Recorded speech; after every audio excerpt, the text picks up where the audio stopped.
Kakapo एक बड़ा रात्रिचर जो उड़ नहीं सकता, एक तरह का तोता है जो जमीन पर रहता है डंडा। यह गंभीर रूप से खतरे में है और इसके संरक्षण पर काफी ध्यान दिया जा रहा है।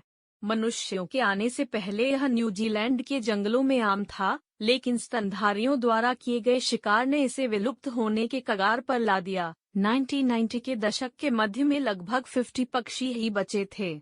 पूरी आबादी को शिकारी मुक्त द्वीपों में स्थानांतरित करने और उसके जीवन के हर चरण में गहन हस्तक्षेप के कारण संख्या में लगातार वृद्धि हुई है। काकापो का कोई करीबी रिश्तेदार नहीं है। जंगल में रहने वाला एक बड़ा, उड़ने में असमर्थ तोता, जिसका चेहरा पीला उल्लू जैसा होता है। काकापो काई के हरे रंग के धब्बेदार होते हैं और ऊपर पीले और काले रंग के होते हैं, और समान लेकिन नीचे अधिक पीले रंग के होते हैं। चोंच भूरे रंग की है और पैर भूरे रंग के हैं और तलवे पीले होते हैं। एक समय पूरे न्यूजीलैंड में पाए जाने वाले काकापों की सीमा और बहुतायत में माओरी के आगमन के बाद गिरावट शुरू हो गई। वे लगभग 1930 तक उत्तरी द्वीप से गायब हो गए, लेकिन दक्षिण द्वीप के गीले हिस्सों में लंबे समय तक बने रहे। अंतिम पक्षी 1980 के दशक के अंत में फियोर्डलैंड में मर गए।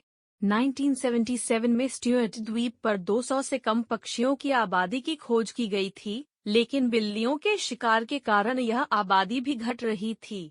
1980 और 1990 के दशक के दौरान पूरी ज्ञात आबादी को स्ट्यूअर्ट द्वीप के तट पर हिनवा हो कॉडफिश द्वीप, मार्लबोरो साउंड्स में मॉड द्वीप और हौराकी खाड़ी में हॉटुरु लिटिल बैरियर द्वीप में स्थानांतरित कर दिया गया था। तब से पक्षियों को वेनुआ हो, मॉड द्वीप और हाउतुरु के बीच और साथ ही फियोर्डलैंड में नए शिकारी मुक्त चालकी और एंकर द्वीपों के बीच ले जाया गया है। काकापो अब केवल जंगली द्वीपों पर ही पाए जाते हैं, हालांकि पहले ऐसा प्रतीत होता था कि उनमें विभिन्न प्रकार की वनस्पतियां निवास करती थीं। जून 2020 में कुल 210 पक्षियों की पहचान की गई थी। सभी के पास रेडियो ट्रांसमीटर हैं और उनकी गहन निगरानी और प्रबंधन किया जाता है। काकापो गर्मी और शरद ऋतु में प्रजनन करते हैं, लेकिन केवल अच्छे फल बहुतायत वाले वर्षों में। दक्षिणी न्यूजीलैंड के द्वीपों पर वे तब प्रजनन करते हैं जब रिमू के पेड़ों पर फल लगते हैं, जो हर 2 से 4 साल में एक बार होता है। न्यूजीलैंड में अन्य जगहों पर संभवतः दक्षिणी बीज के बीजारोपण के समय उन्होंने घोंसला बनाया था, लेकिन कुछ उत्तरी स्थानों में प्रजनन के प्रक्रिया अज्ञात हैं। काकापो रात्रिचर और एकांतवासी हैं, जो कई वर्षों से एक ही घर में रहते हैं। वे जमीन पर चारा खोजते हैं और ऊंचे पेड़ों पर चढ़ जाते हैं।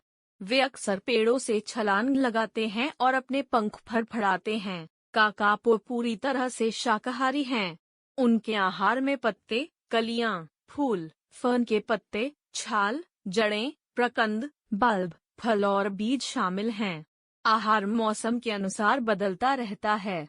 ऐसे ही अलग अलग तरह के पक्षी के प्रजाति के बारे में जानना चाहते हैं तो हमारे चैनल को सब्सक्राइब, काकापो तोता को लाइक करें।